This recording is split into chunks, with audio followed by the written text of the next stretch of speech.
Hey everyone, there's only two ingredients you need to start sculpting with liquid latex. First, you want to mix in small batches. I am using a 1-to-1 ratio, so I have half a cup of liquid latex, and I prefer to sift in another half cup of all purpose flour. This helps prevent clumping, but if you don't have the means, just add your flour slowly so don't dump your ingredients in one big batch.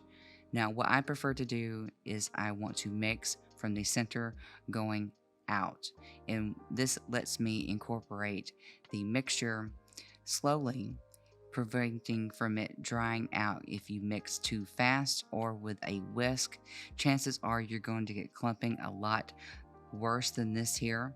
And what I like to do is once I see it take on the form of dough, something that you could knead like pizza dough or something like that, I go in and I add a little bit of liquid latex and continue to mix until I get all the flour incorporated. Now, I prefer to mix with either a spatula or a spoon versus the whisk because sometimes you need to press this into the formula to make sure that the flour doesn't sit atop and stay around because this is a liquid latex, so it already has this natural sticky property to it. So once I get it mixed, I go and I make sure to pour a little bit of latex onto a plate. That way I can run my fingers and my tools through it. Now, you want a texture based upon what you need it for. Because I took this mask and I have sharp, blunt edges, and I am creating a lot of texture because it's devil and the skin wouldn't be as smooth. It gives me an opportunity to have a different paint job and a more interesting one. So, my texture for this looks more like oatmeal, but if you need it to be a thinner or a smoother paste, you're going to want to add more liquid latex until you get the consistency that you're looking for. Now, for me, this part of the sculpting is my formula has to be on the spoon to where I control where it drops. Now, that's just for me and that's just for this project here, but you have several different things that's going to dictate about how your liquid latex paste actually performs. I work in an area that's doesn't have any fans underneath it because at this point, with as wet as this formula is, even though it's still a thick paste, it's still pretty wet, and I have about 30 minutes in order to put this all over this mask. Now the mask build up underneath for this ram horn look, I have paper mache and cotton, and what happens is the thicker the paste, the heavier it's going to be. So based upon your needs, how thick and thin and how heavy you need this to be is how you're going to mix your formula. Now, my paste here is thicker for several reasons. Although it's with texture for the look I'm going for, it's also that I had to cut this plastic mask, and my scissors did the best job that they could, and I shaved as much of it off and made it smooth. But in order to protect the face, I went through to make sure that this paste was thicker so I could cover sharp edges. And so, since I have a lot of surface area to cover, I was okay with using my paste right away. But if you're looking to build up texture, this paste, as wet as it is not going to take on any shapes. You may need to let it set for about 5 minutes because you see, I'm able to go through and smooth out everything that's at the top of this design.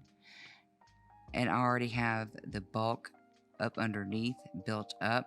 So, in order for anything else to take shape, like sculpting around to make a different nose or bringing out the high ridges in this mask, I had to give it some time to start drying just a little bit. It's still wet, you're still able to move it around. You can see here in a few minutes that when I run my fingers up through the design on this left side, that it actually starts to take its shape and it will form, but it will not be completely dry. And now you see that when I run my fingers up through this formula that the ridges are keeping a sharp edge to it, and that's going to give you a lot of detail. So it is a little bit finicky when you work with it. I will try smaller projects just to kind of get used to it, but you can still see that this formula is still very wet once I take it from the actual bowl onto and spreading out to the top. So what you're going to have is you're going to have drying when you're working and smoothing it out. So those peaks and ridges and all those details will be able to hold its shape, but once you get it out of the bowl and it's still wet and highly viscous, you can still move it around and it not take any more shape. But you can see the difference in the color, and I'll get into that a little bit more later. Even though I'm using clear dry liquid latex, it's just a staple. I always keep clear dry. It's going to actually dry completely yellow because of the added flour. But you see the top portion here is starting to change a little bit. It's a little bit darker than the new paste that I'm putting up around this orbital socket, but it has been out and exposed, and it's actually keeping a little bit of shape and bulk. Once I pack it on into a certain area, I'm still able to move it around with tools and my finger, but I need to continue to work and get the rest of this mask covered because I want to use everything that I have actually created in my paste, and I don't want to have any waste. So do small batches. It's okay if you have to stop and remix in order continuing to sculpt or carry everything else across into the design. You can now see that I'm having to push a little bit harder even though it's still a wet formula. It's going to start to seize up. You can see by how it's actually performing into the bowl, but I continue to work with it to get everything covered and to make sure it's all cohesive at one time. This is also going to be helpful if you can get everything covered, at least in a base, before you build up anything or add details. So the drying time is the same for each layer, especially if you are needing to work in several different layers. And now I'm needing to fine tune some of the things around the nose. And you can see over here to my left, I have a thinner, smoother paste that I'm going back and forth, and I'm using that. One is for the ears because I don't want the ears to have that much texture onto this. And then also it's for me to continue to add a little bit of cotton and liquid latex so I can push in more detail and get a finer sculpt around the nose. I'm now at a stage in the drying part of the liquid latex paste that I can push tools up through this and it not stick. So when you're working with liquid latex paste, you need to put your tools or your finger, whatever you're using, into a little bit of liquid latex so your tools drag across and it doesn't pull up, because it will once it starts to change color and you're able to put more shapes in it. If you touch it without anything having liquid latex covered, it will pull up. Now is a great time to add anything that you need as far as embellishing. If you need to put rhinestones and gems or gears for steampunk or anything like that, or even adding more height than what you have in order to control the weight, you can still continue to use cotton and tissue paper in order to build up the areas like you see I'm doing here around the nostrils.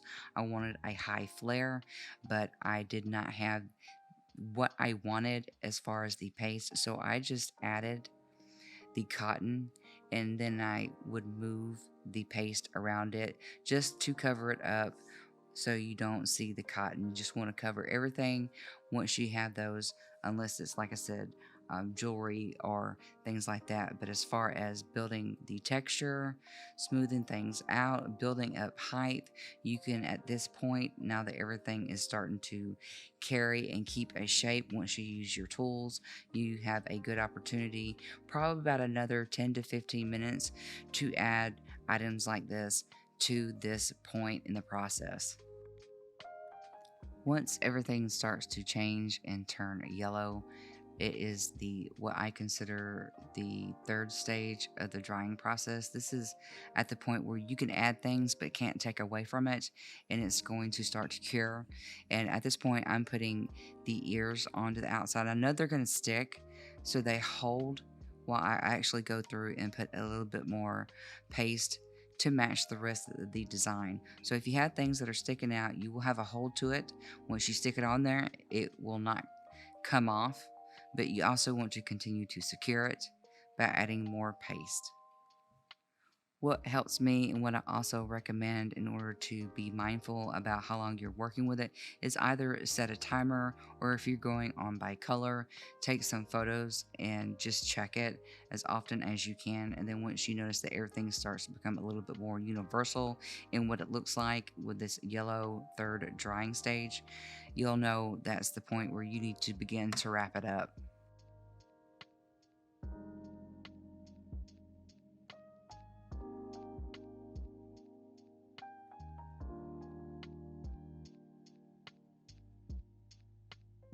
I like to give my sculpt, even the thicker ones, 24 hours to dry. So this is the next day, and I am using water paints to go over this. Now, what happens when you're painting if you don't powder it? You're not going to have something for that paint to stick to because you're working off of an oil type of base. So you're working with things that will slip and slide over it.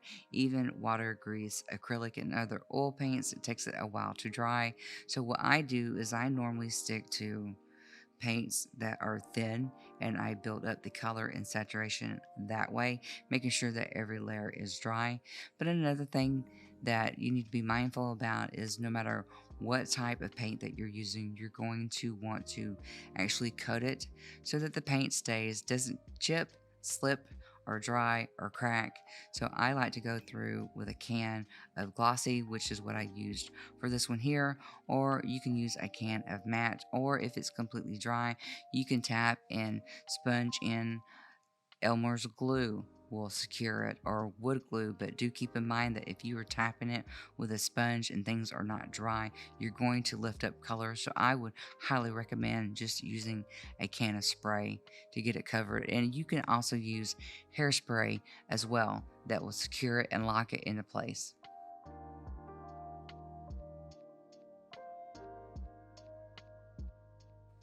Now I'm showing you how I tackled the rest of this design. These horns are aluminum wrapped in electrical tape with twine going over them to make it more interesting and give the horns a bit more texture.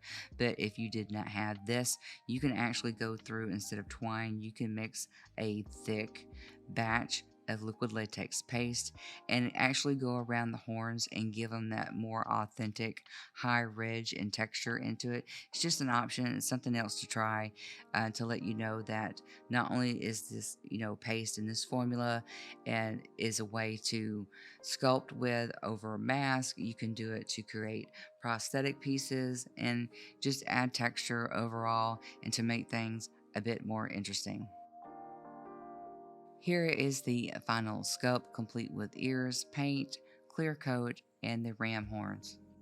Taking this $4 mask and making it this other one is a great way to save money, have fun, and to learn and hone some sculpting skills without it breaking the bank. I think this is very versatile. A little bit goes a long way. And now that you've mastered how to mix, sculpt, and deal with liquid latex paste to create wonderful designs, why not hang out for this next video where I take even more liquid latex and cotton and I created this steampunk zombie. Thanks for hanging out, and I will see you guys later. Bye.